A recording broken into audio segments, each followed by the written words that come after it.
3 de Lucas, capítulo 3. Nós estamos no ano de intercessão e conversando com o Espírito Santo sobre o que ele queria que eu ministrasse nessa noite. E a palavra que o Senhor direcionou foi sobre oração.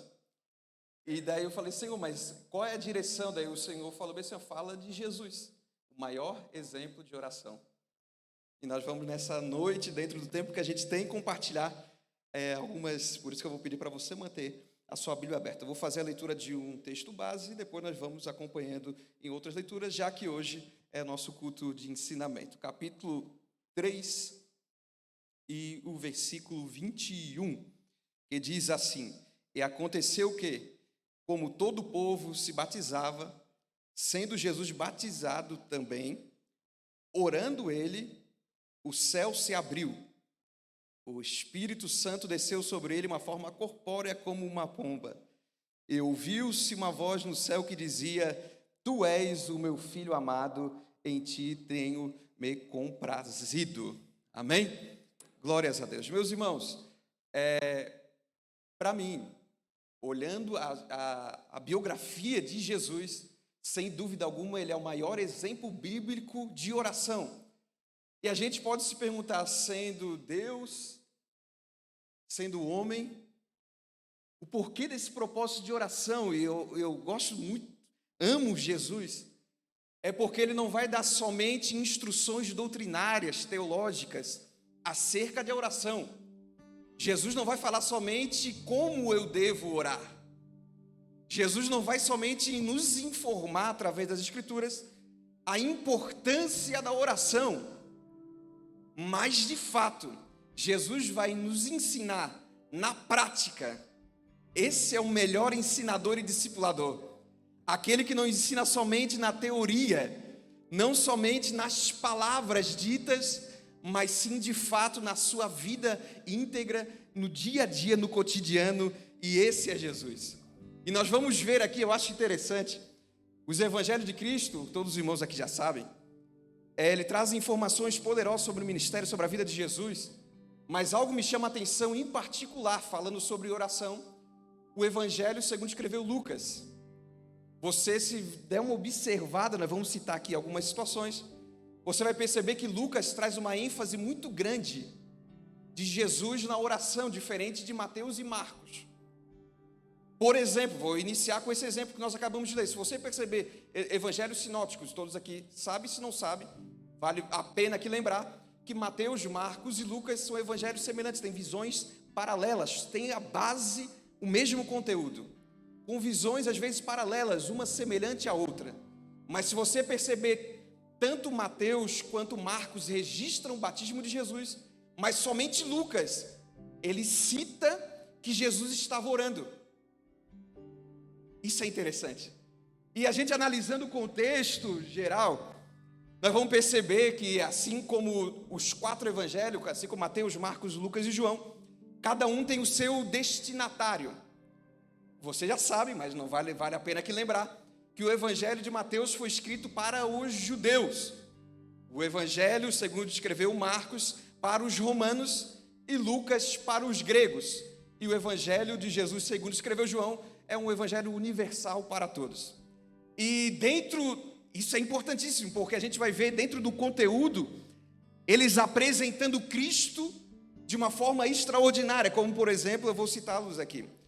Mateus, ele escreve direcionado aos judeus, ele enfatiza Cristo como a chegada do reino. Ele fala sobre a chegada do Messias tão esperado pelos judeus. Quando agora já Marcos, que escreve aos romanos, ele apresenta Cristo como servo. E agora nós vamos ver Lucas como escreve para os gregos. Os gregos estão preocupados com o que, Tiago? Com o saber. E Lucas apresenta Cristo como filho do homem, como o homem perfeito. E você vai perceber, se você se atentar aos detalhes, que a maior das parábolas, a quantidade de parábolas estão no evangelho de Lucas.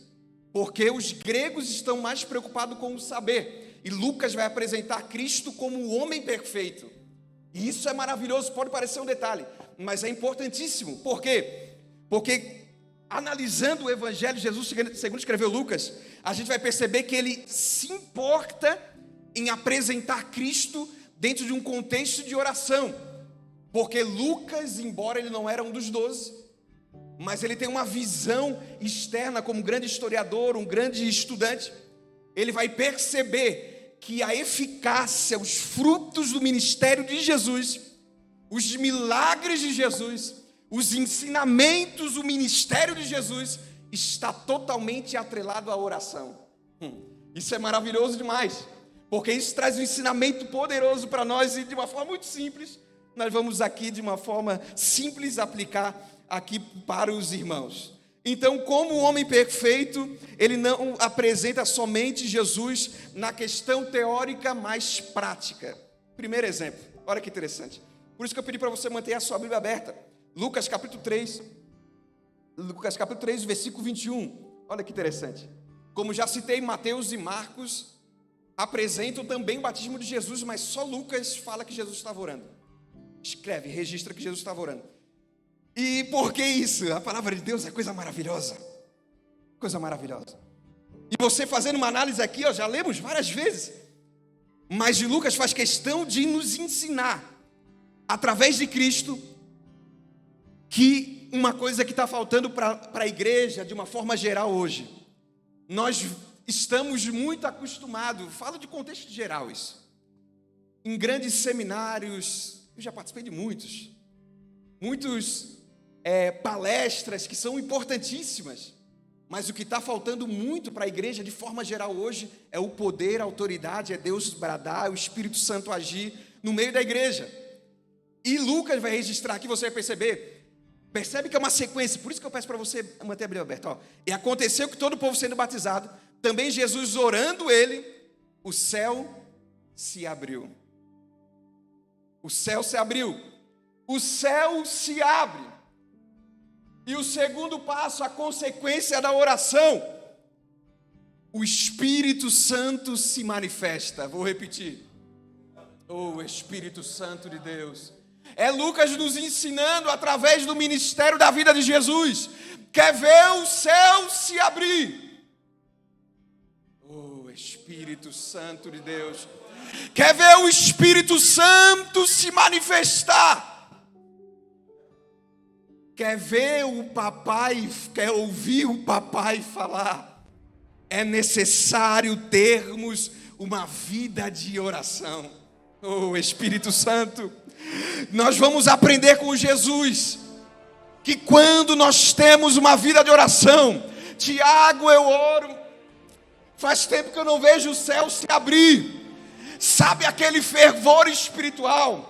Sabe aquela graça, aquela presença, onde não nos importamos quem está ao nosso redor, onde eu falo em mistério com Deus, sinto a graça, a presença dEle, eu não estou sentindo mais, mas Jesus é tão maravilhoso, que Ele prepara uma oportunidade como essa, para dizer para mim, para dizer para você, quer ver o céu se abrir, quer ver o Espírito Santo se manifestar, quer ouvir a voz do papai de novo, é necessário prostrarmos em terra, e clamar ao Deus dos deuses, porque Ele ainda fala, Ele ainda batiza com o Espírito Santo, Ele ainda renova, restaura, levanta o que está caído. É esse o Deus que nós estamos clamando e adorando nessa noite.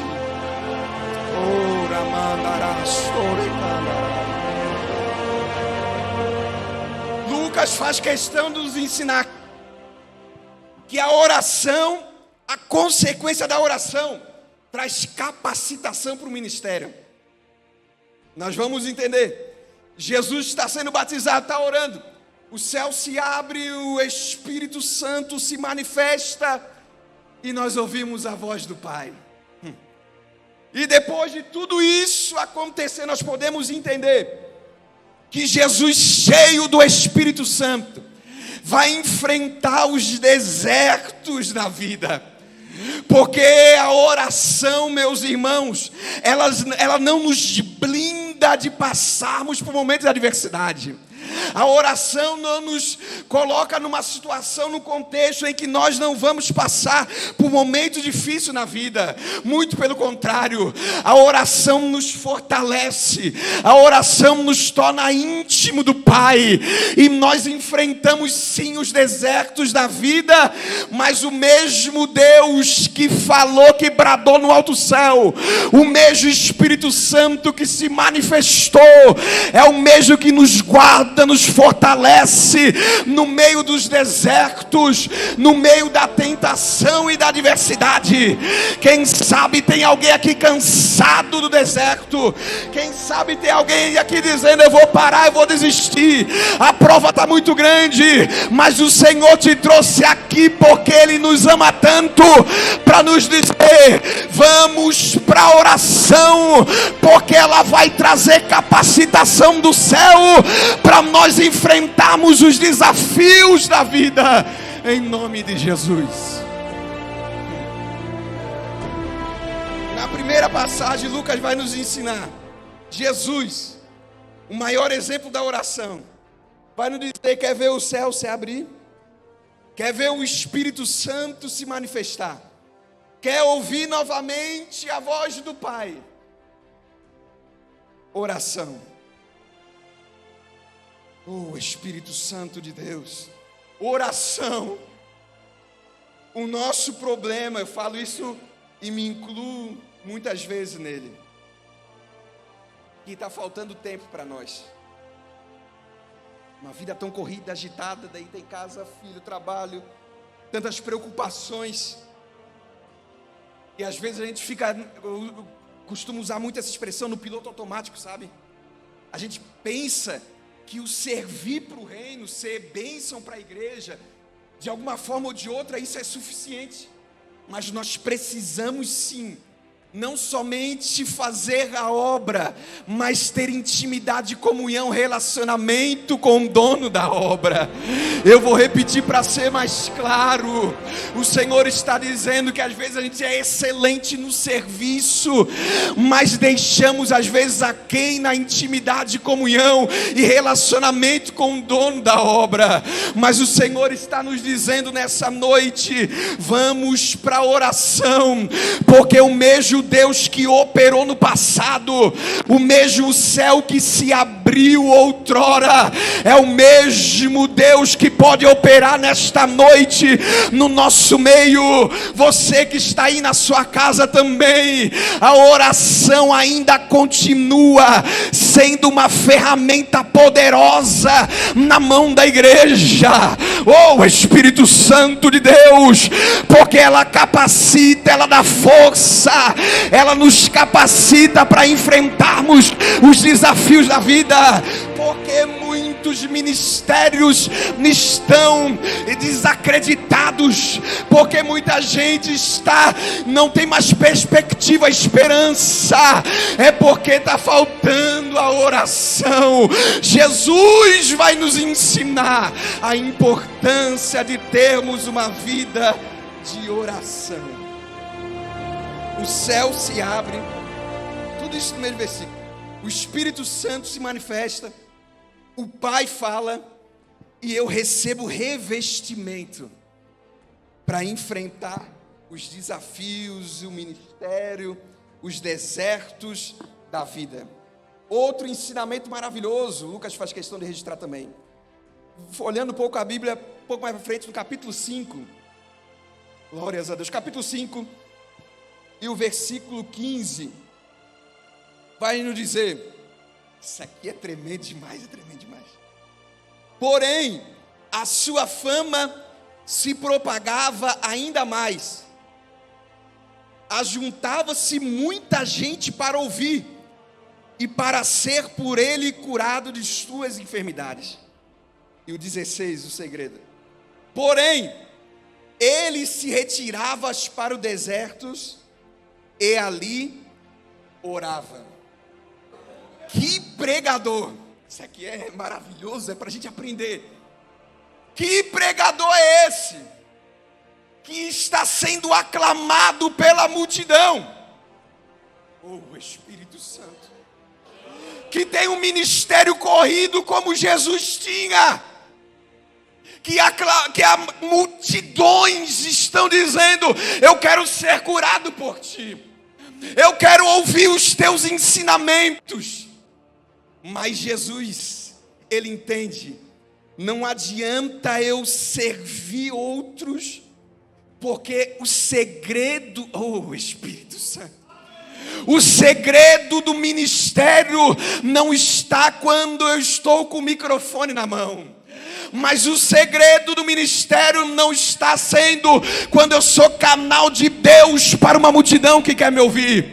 Mas Jesus entende, importante sim é curar, importante sim é ministrar sobre vidas, mas a primazia, a prioridade da minha vida é conversar com aquele que me enviou.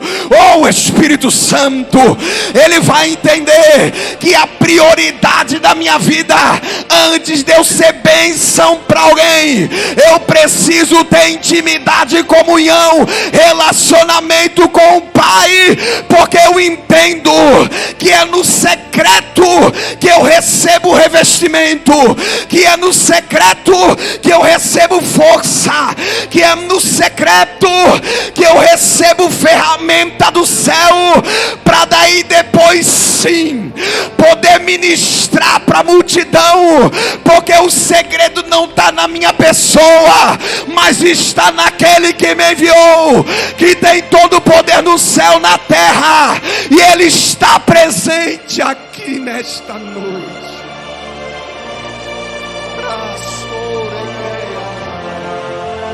Que pregador é esse? Aclamado pela multidão. Há muitos anos atrás, nós estávamos num seminário em Florianópolis de líderes. E teve uma dinâmica ali na hora, muito interessante, muito interessante.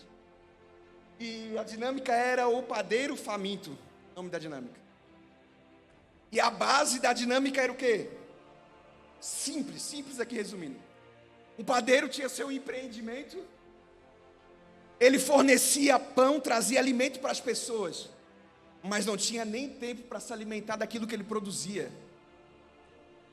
Vou repetir para ser um pouco mais claro. Ele servia pão para os clientes, mas a vida era tão corrida que ele não tinha tempo para ir ali na bancada e se alimentar. O segredo de um ministério frutífero, Jesus vai nos ensinar que a multidão está clamando por ele, a multidão está querendo ser curado por ele, mas Jesus retira-se para os desertos e ali orava. Acabou por aí, Tiago? Claro que não. Olha que isso aqui é interessante, ó. Os detalhes da palavra de Deus é coisa maravilhosa. Você percebe que no 15 a multidão está querendo ouvir Jesus, querendo ser curado por Jesus. Daí no 16 ele vai dizer, aqui para a gente aplicar para nós, não, preciso ir para o deserto, preciso ter oração, preciso intimidade, comunhão, relacionamento. Daí o 17 continua, olha o 17. E aconteceu o quê? Olha que como Lucas ele faz, isso aqui é interessante, é uma sequência lógica. A multidão aclamando por Jesus, mas Jesus prioriza primeiro a intimidade, a conversa com o Pai. E o 17, continuidade do ministério.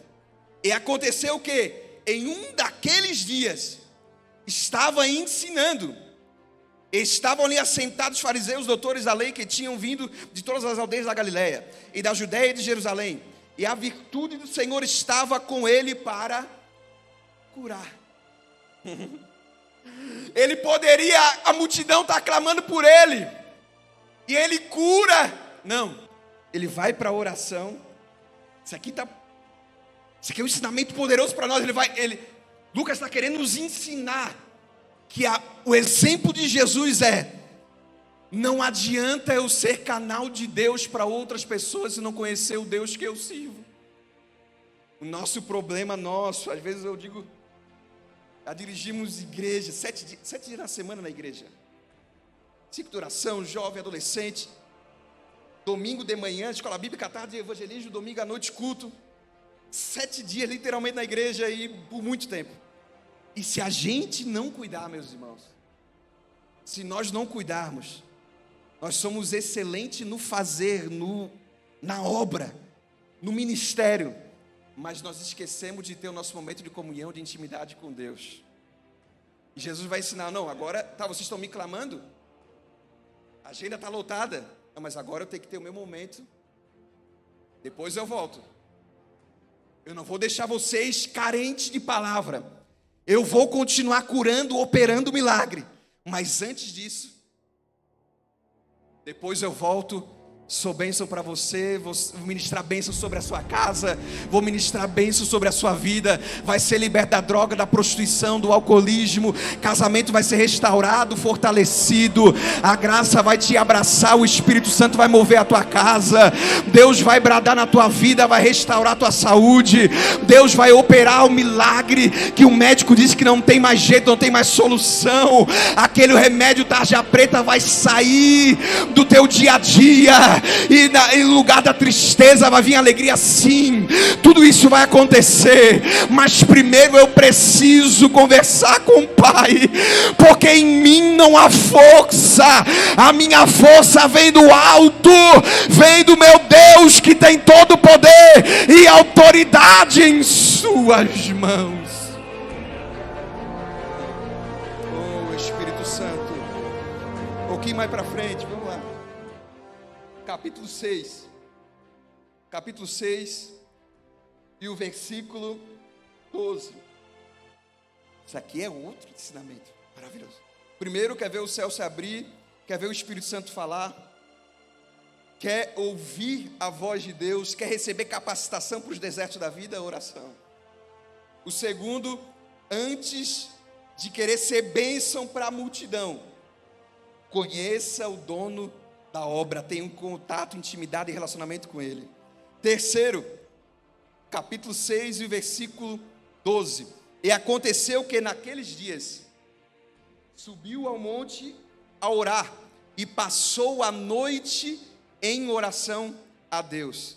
E quando já era dia, chamou a si seus discípulos, escolheu 12, a quem também deu o nome de apóstolos. O que Jesus vai nos ensinar aqui? Antes de tomar decisões e escolhas da vida, estou falando de Jesus, orou uma noite inteira.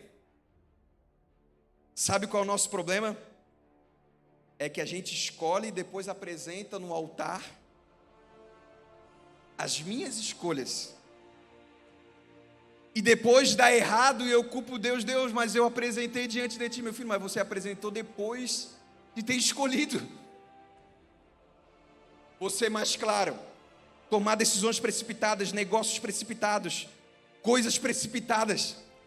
E daí a gente espiritualiza tudo. Às vezes a proposta é boa, parece muito bom, a gente olha, torna atrativo aos olhos.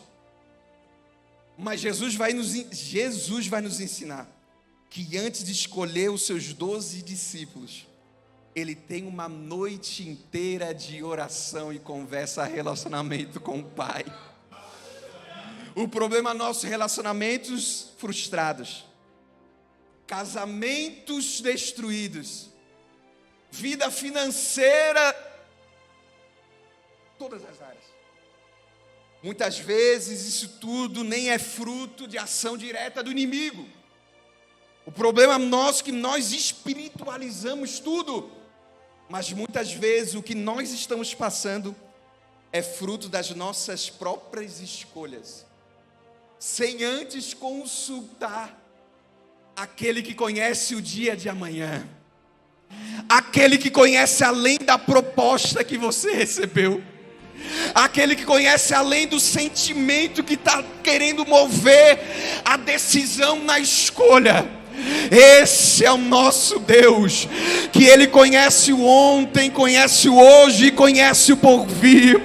Muito melhor é viver aquilo que Deus escolheu para nós, do que desfrutarmos das nossas próprias escolhas, que pode atrair os olhos, pode ser bom momentaneamente, mas pode trazer prejuízos para o resto da nossa vida. Mas eu louvo a Deus, porque Ele prepara oportunidades como essa, para dizer para alguém: antes de tomar decisões, consulte aquele que já conhece o teu amanhã, porque a vontade dele é sempre boa, a vontade dele é perfeita, é agradável. Queira viver os projetos de Deus, porque são maiores, são melhores, maiores do que aquilo que você projeta, porque Ele conhece o teu limite, Ele sabe o que vai gerar a tua queda. Às vezes Deus nos poupa de vivermos os nossos sonhos, nos priva de vivermos os nossos sonhos, porque Ele sabe o dia de amanhã. Então vamos clamar, interceder a Ele antes de tomar decisões na nossa vida. Quando Ele disser: Tiago, vai para a direita, meu filho, mas todo mundo está dizendo: não, aqui está bom, do jeito que está bom. Não, meu filho, mas na direita eu tenho coisa melhor para ti. Não vai por aquilo que os teus olhos enxergam, mas vai na direção que eu estou apontando para a tua vida, porque lá eu tenho o melhor para você. Oh, Espírito Santo de Deus, meu Deus do céu, Jesus. Vamos lá.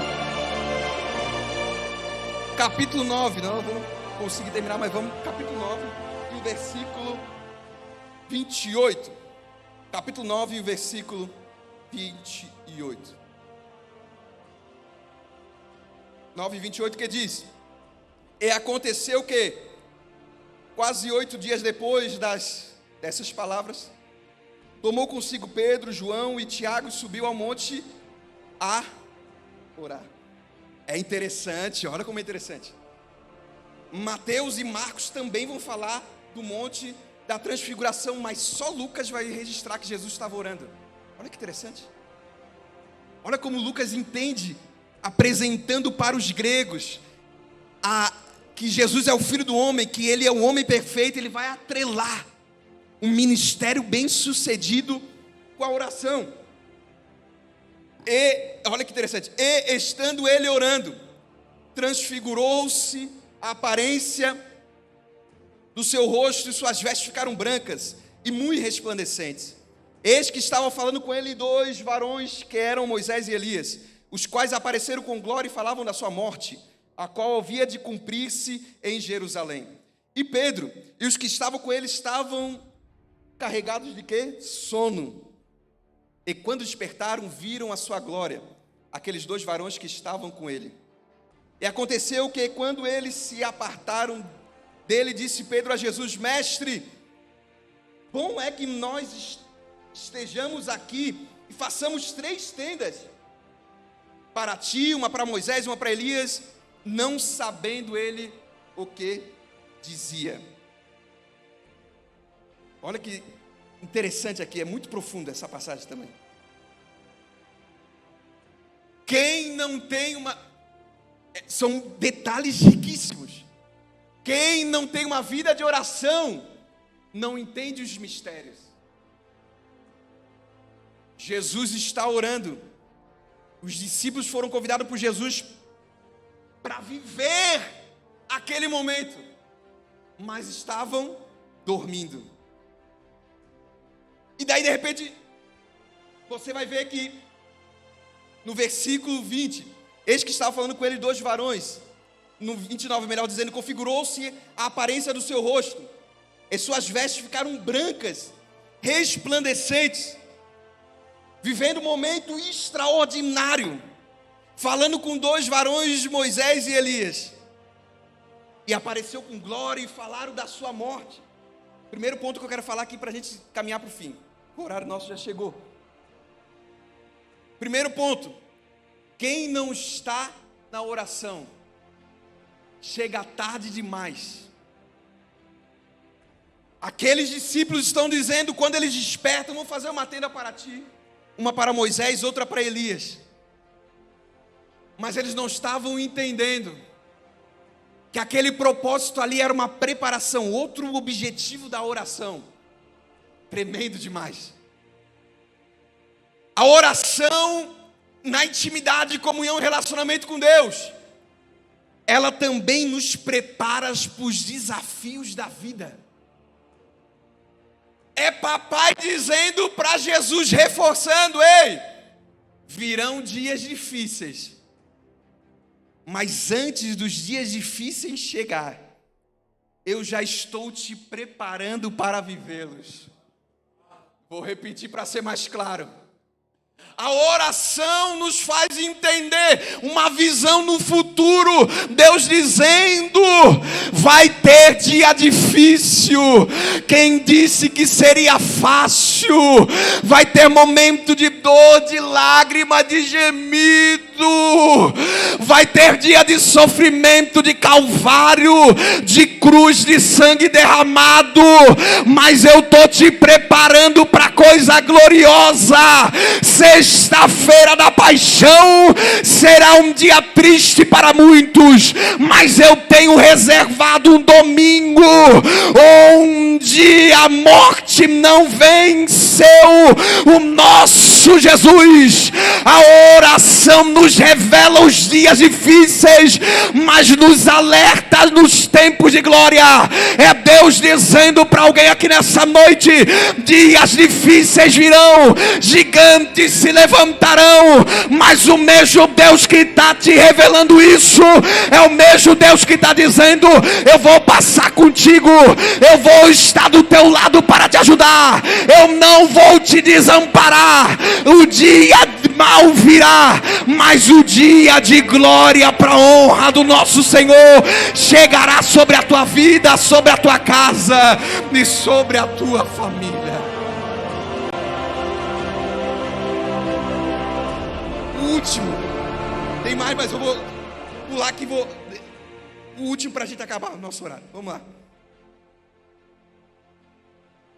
Capítulo 22, vamos lá para frente. Capítulo 22. Lucas capítulo 22. Outro ensinamento poderoso, meu Deus. Capítulo 22, versículo 39. E saindo foi, como costumava, para o Monte das Oliveiras. E também os seus discípulos o seguiram. E quando chegou naquele lugar, disse-lhes: orai, para que não entreis em tentação. E apartou-se dele cerca de 1 tiro de pedra. E pondo-se de joelhos, fazia o quê? Orava, dizendo: Pai, se quiseres, passa de mim este cálice. Todavia, não se faça a minha vontade, mas a tua. E aqui eu termino. Jesus vai nos ensinar. Oh, Espírito Santo de Deus. Eu sei que virão dias de dor. Se possível for, passa de mim. Vírgula. Contudo, Senhor, que seja feita, que prevaleça a tua vontade. Senhor, eu sei que serão dias de dores, lágrimas de sangue, será uma noite terrível, uma crucificação dolorosa. Se possível for, passa de mim, porém, que a tua vontade prevaleça sobre a minha. Se for para passar por isso, Senhor,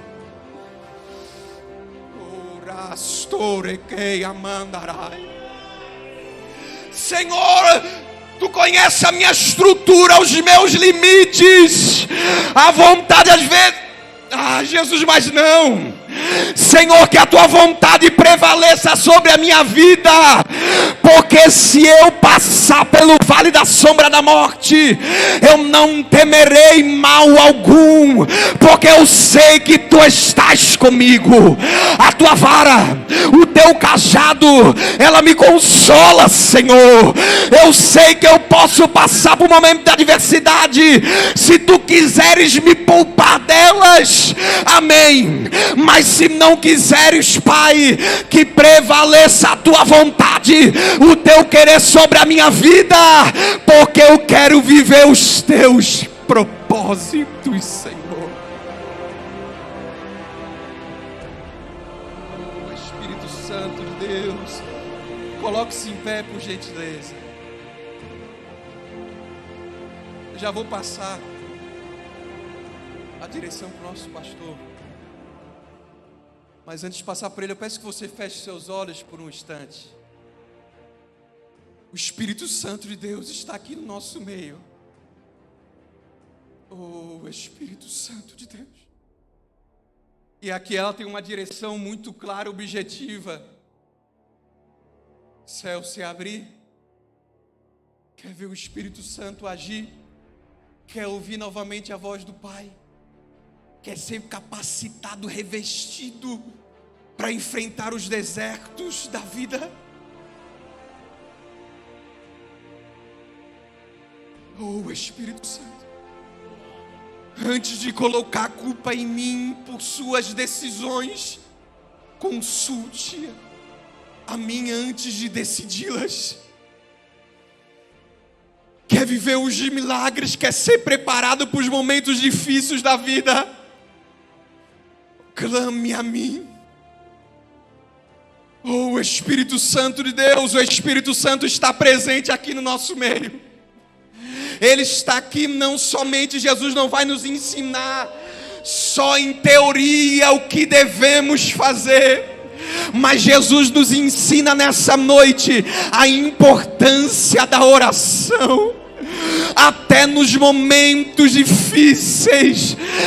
E uma das orações mais bonitas de Jesus é quando todo mundo está olhando para Ele, muitos dizendo: se tu és o Filho de Deus, desce dessa cruz, salva-te a ti mesmo.